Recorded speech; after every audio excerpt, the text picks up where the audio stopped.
My name is Matthew. I work at Nomad Cycles in Portland, Oregon. We're just making a short video today to demonstrate a modification we made, or let's say a repair we made to a Bafang mid-drive kit. We've been selling a lot of these motors lately. It's a 750 watt mid-drive motor.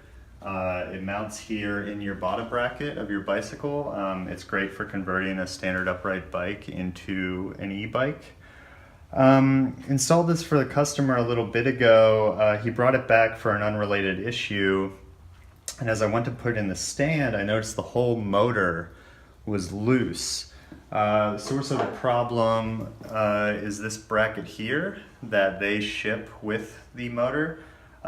It's got a few little teeth here that bite into the bottom bracket shell on your frame and mount to the motor like this, and then you press it in with a pair of lock rings, one of which you can't see, and then this outer black lock ring goes on top of the inner lock ring.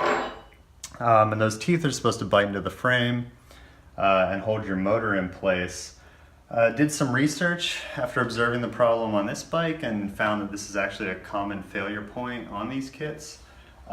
Reached out to our friend Doug over at California e-bikes, and he sent us one of these Stabalizer bars, which is a product they make. They make two varieties of them. One is for full suspension, the other one's for standard bikes. This is the one for standard bikes. And basically it takes the place of that other piece, still bolts into the motor here.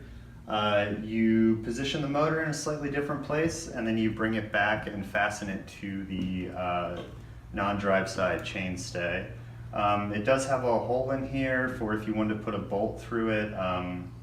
For us, that would have involved putting a rib nut in here. This particular chainstay is kind of small, so instead we went with a hose clamp, grabbing around the stabilizer bar and the chainstay. There's a piece of rubber in between our clamp and our chainstay to prevent any damage there.